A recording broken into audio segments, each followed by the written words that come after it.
Looking for an easy yet fancy dessert to impress your lover this Valentine's Day? Well, look no further than this double chocolate souffle. And I know what you're thinking, but souffles are actually pretty easy as long as your technique is sound. To begin, I have two 8-ounce ceramic ramekins. You can divide the recipe in half if you're only making one sad, lonely souffle.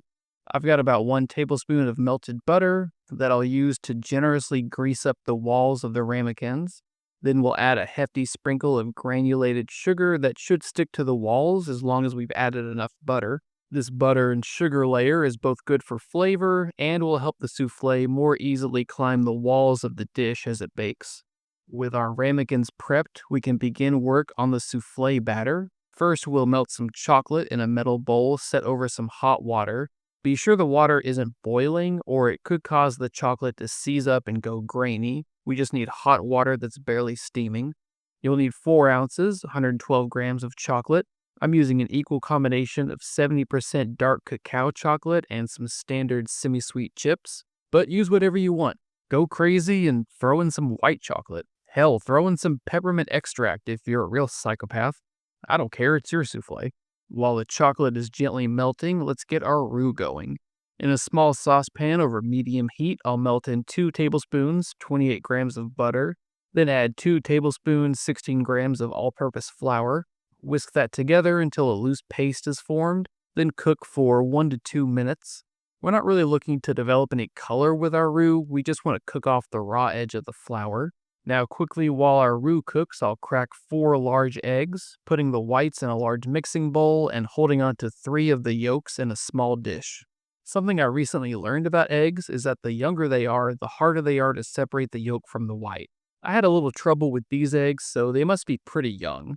Possibly even young enough that Drake might come after them.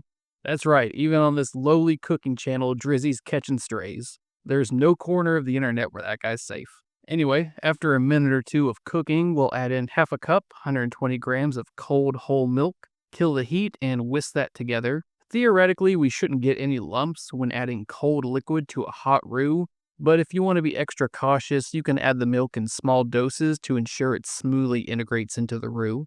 At this point, your roux should look like something between cookie dough and Play-Doh. Set that aside for a minute while we check in on our chocolate. After a few minutes over the hot water bath, our chocolate mixture should be fully melted. Now we'll add our roux and use a spatula to mix together. Finally, we'll add in our reserved egg yolks as well as a heavy pinch of kosher salt and stir to combine. Now set that aside while we beat our egg whites. I'm adding a few dashes of cream of tartar, otherwise known as tartaric acid. This will help stabilize and give additional structure to our egg foam. Now using an electric beater or manually with a whisk if you're looking for a workout, we'll beat these whites for 1 to 2 minutes or until they've reached the stiff peak stage. That's when the foam is able to hold its shape when pulled up with the beaters. At this point, we're going to start adding 3 tablespoons, 24 grams of powdered sugar slowly in several doses so we don't overwhelm and collapse the foam structure. At this point, we want to be careful not to overbeat the mixture. Add a little sugar, beat just until it disappears, then repeat. If you overbeat the egg foam, the whites can expel all the water tangled up in its protein matrix, causing the foam to separate, which means the mixture will rise in the oven later. Once the sugar has been incorporated, we're going to take about 1/3 of our egg whites and thoroughly mix in with our souffle batter. By sacrificing this portion of our egg foam, we're significantly lightening our batter, which will make it easier to gently fold in the rest of the whites, which we will do now. You'll want to gently pull from the bottom and fold over onto itself. If you were to aggressively beat in the egg whites at this stage, you would lose most of the air that we whipped in, which would inhibit the souffle from rising. Once the egg has been gently folded in and no white streaks remain, we can portion the batter out into our ramekins. At this point, you can try running your finger or a napkin along the edge of the batter to carve out a little trench. This will help the souffle rise taller and more evenly, though it's purely aesthetic, so feel free to skip this step.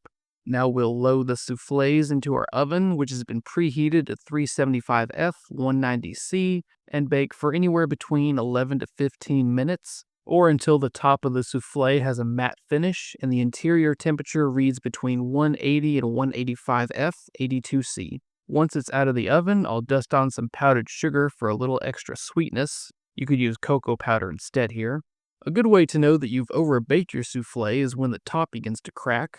That's what happens when you're trying to maneuver studio lights and a camera and you lose track of time, but it shouldn't be a problem for you. Now you'll notice that as soon as you remove the souffle from the oven, it will rapidly begin to deflate. That's normal and there's nothing you can do to stop it, but it won't affect how it tastes. All aesthetics aside though, how does it taste? It's basically a cross between a chocolate cake and pudding. It's gooey, but it still has some structure to it. It's super chocolatey, rich, and it has a silky, smooth mouthfeel.